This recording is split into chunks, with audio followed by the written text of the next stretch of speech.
Hey, what's up, amigos? Today I'm going to show you how I shot and edited this photo in Photoshop.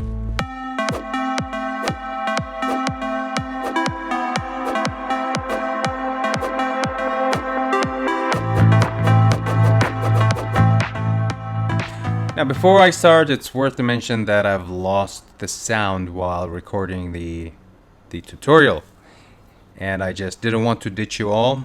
So what I did is a voiceover. Now, it's not as effective as it would have been with a voiceover. Sorry, with actual sound of the tutorial, the voiceover of the tutorial, but that will give you some guidance about what I've done. Apologies once again. If you've been following me on Instagram, then you would know that I had this car yesterday. It's so freaking amazing.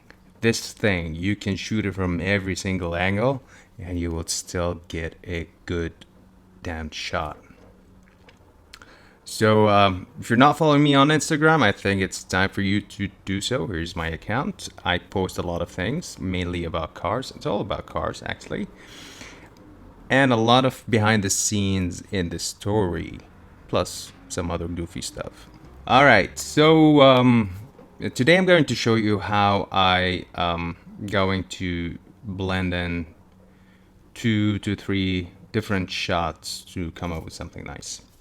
Plus, I've been using this polarizing filter. I got this tip from Fabian, a friend of mine, on Instagram. Here's his account. If you'd like to follow him, you can find more details in the description below. All right, so let's start by, let me show you the shots that I took. That would make sense, right? So I have this. I think this is going to be the base shot, and then I have a different exposure right here and another one down there. Let me just see which ones we're going to select. I think it's going to be mainly 2.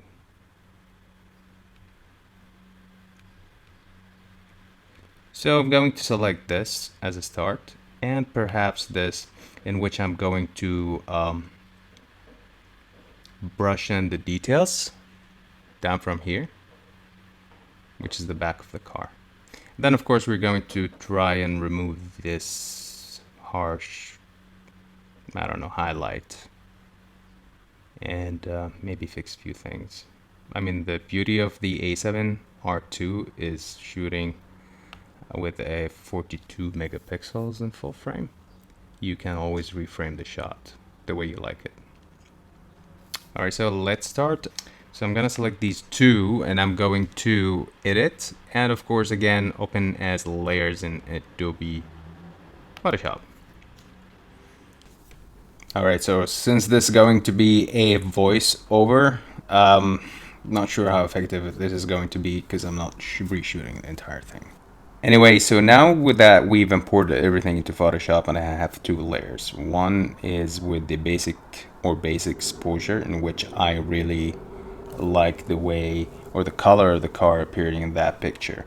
Just a note about how I shot this. It was shot with, this angle. However, I had a CPL filter that removed the reflection on the left side of the car, and then I rotated the filter and changed the exposure and shot and exposed for the rear of the car. However, I missed a bit. I can see a bit of reflection down there, and I couldn't see it during the shoot. Now that's why you should do a tethered shooting to a laptop to examine before actually carrying on or even zooming, but I just didn't want to move the camera back and forth.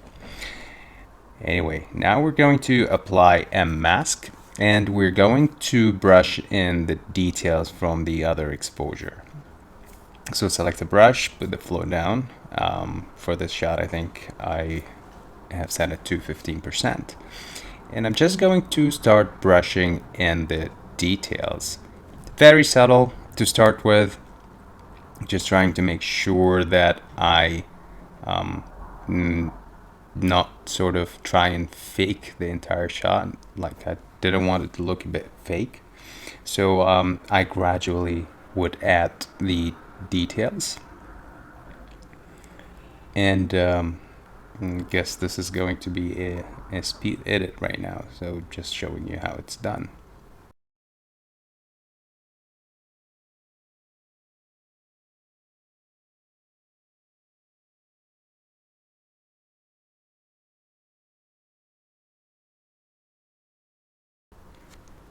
All right, I just wanted to sort of blend the side and the back, so I sort of added a bit from the rare exposure on the side so I can blend both images.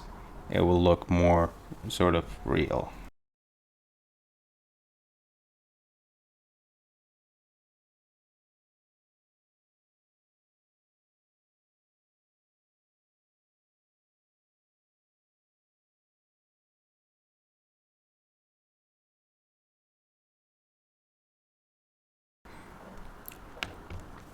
All right, now that I'm done with bringing in the details from the other layer, I'm going to do a bit of dodging and burning. So I'm going to fill this layer with 50% gray, and I'm going to change the blending mode to overlay. Select a brush with a flow of about 5%, and start brushing in the details. That's mainly from the highlights.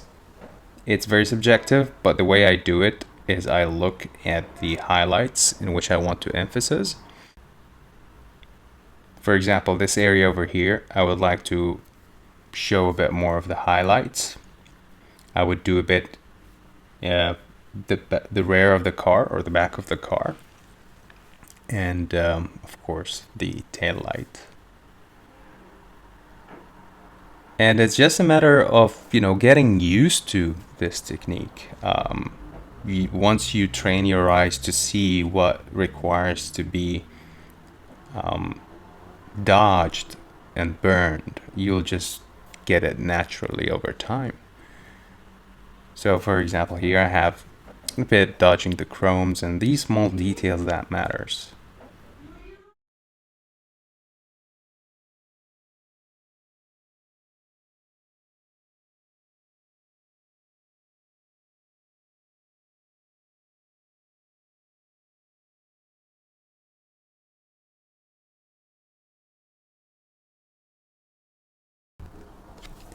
All right, now since we're done with dodging, it's time to burn.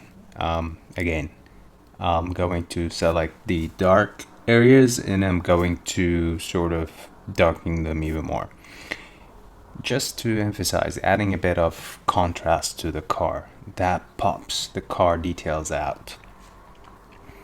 Again, you need to practice this over and over again, and I'm pretty sure after a few attempts, your eyes will be trained. You will know exactly what to do once you see an image.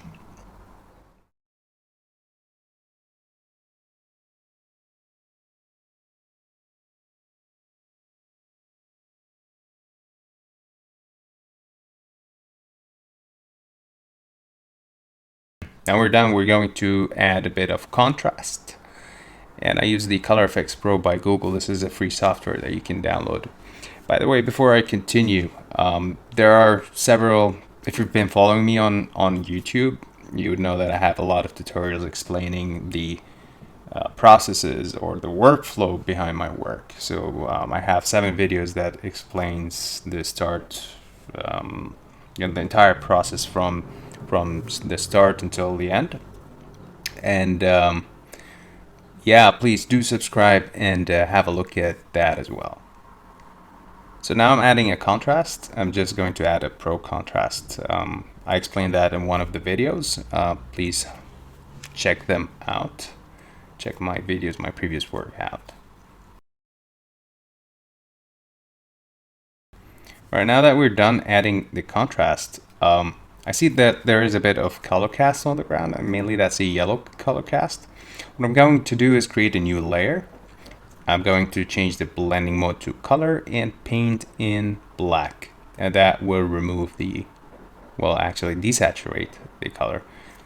What we're going to do once we do that is control that layer with the opacity. option on the layer, so we can, you know, just dial it down a bit. You might find that totally fine. It's very subjective. I just didn't like that yellow cast on the ground, and I'm just going to remove a little bit of it.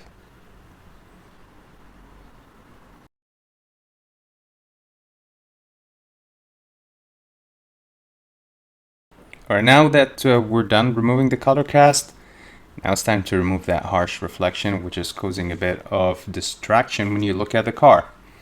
And the way I'm going to do that is just going to create a visible stamp layer. I think that's what it's called. And we're going to use multiple tools, but mainly it's going to be the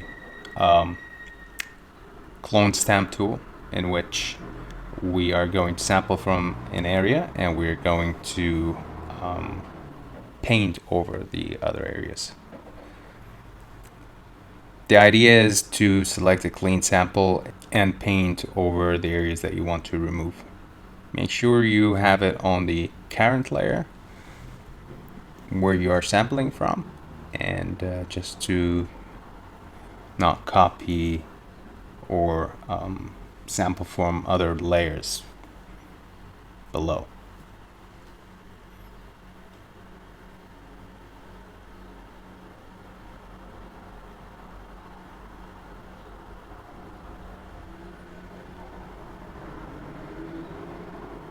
Now there are some times that you find such spots. I would just use the patch tool to remove them instead of just, you know, using the stamp clone stamp tool.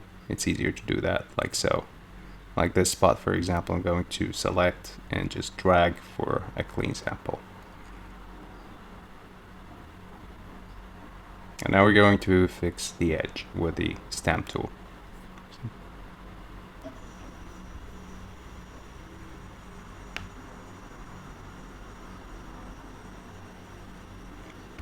And there you go. It's been fixed. Let's see that before and after. Pretty clean. Now it looks really good as it is, but what I would like to do is actually darken the entire image just to make the car pop out. So I'm going to use the curves tool and just going to select the mid tone and pull it down a bit. And just trying to find that right sort of area.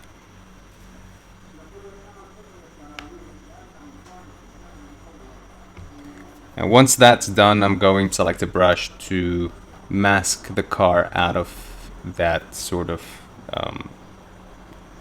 adjustment, I would call. So let's just brush the car out just to make sure we're not darkening the car, but just the surrounding. So I apply the mask already, the mask is there. Select a black brush and brush the car out.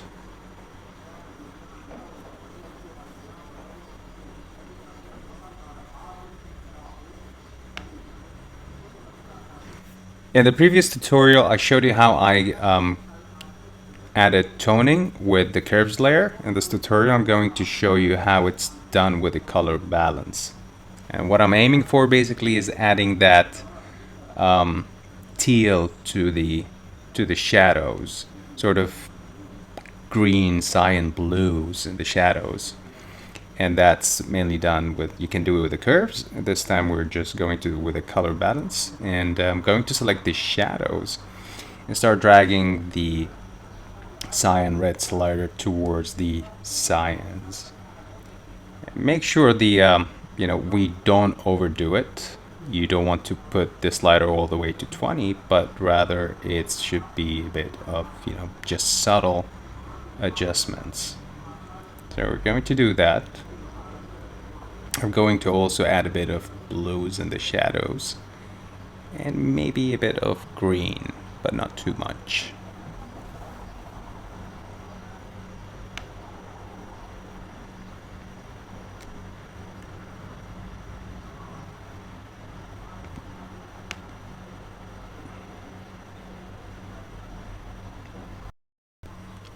Alright, we forgot to sharpen the image, so what I'm going to do right now is actually add sharpening. Now, I've used a lot of methods previously, And in my previous tutorial, I added a link in which explains the different methods by a good friend or fellow photographer of mine.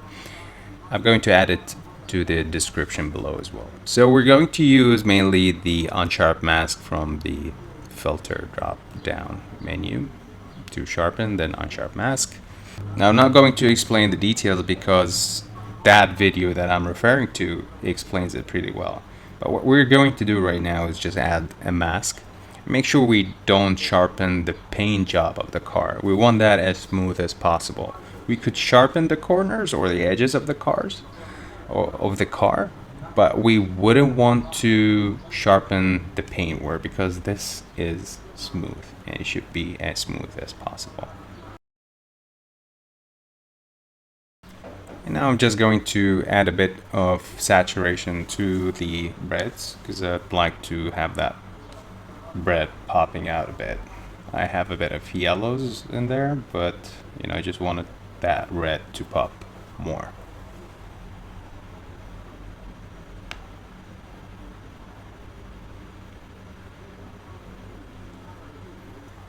I've noticed that the image would require a bit of desaturation, so I'm just going to add a channel mixer, use the blue filter, and I'm going to decrease the opacity, and I'm going to brush the car out with a mask.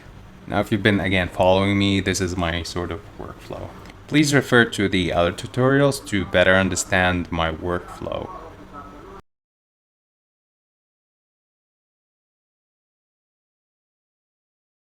And that's it, we're done. What we could also do is just take it back to Lightroom to apply the final adjustments. I just like to apply my final adjustments in Lightroom. You can do it in Photoshop the way I've showed you in my last tutorial. However, you know, that's sort of a habit of doing things, me doing things really. Everyone got his own workflow and that's mine. So what I'm going to do first is add a graduated filter. I'm just going to darken a bit of the ground. Not too much, but a fair amount.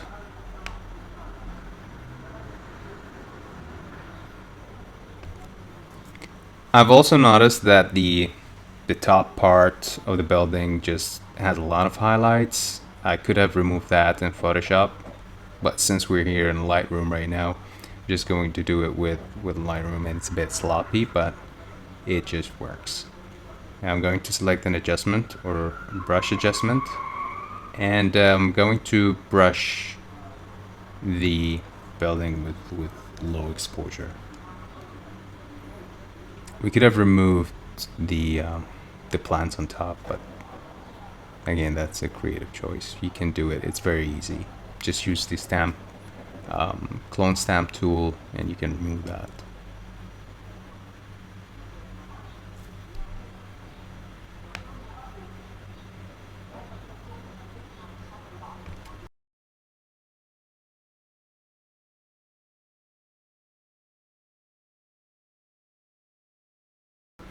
Well, the beauty of shooting on the A7R II is having 42 megapixels that you can play around with, so we can easily reframe the image the way we want it.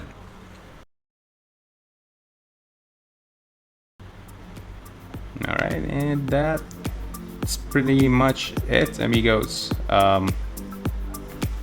Again, sorry about what happened. That was supposed to be a tutorial with the sound on, but I guess I unplugged my microphone while I'm explaining things, and I just had to do a voiceover.